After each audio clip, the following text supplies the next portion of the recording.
given that you were redeemed by the blood of Christ, given that you were called by the Holy One, given that you were granted impartially everything that God's mercies could distribute to you, behave yourself in this way. Be holy, for I am holy. Now, sanctification should be your preoccupation. As a believer, the election is done. Justification is done. Glorification is coming.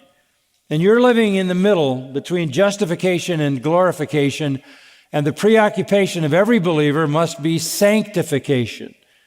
That is the separation from sin, becoming increasingly holy.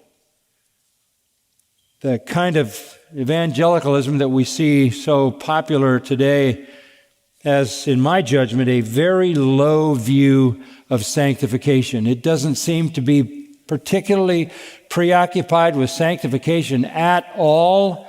It's perfectly content to accept a divine sovereign election. It's very happy about the doctrine of justification. It looks forward to glorification, but has a very nominal, minimal, indifferent attitude toward sanctification. That is a core sin. I mean, that is a monumental failure in the evangelical world, and it is precisely the reason why the evangelical world is so full of disappointment and sin and defection, because there is little, if any, interest in sanctification. People are interested in self-fulfillment, social issues. They're happy to embrace the sovereignty of God and know that they're saved and on their way to heaven. But very little is expected of people with regard to sanctification.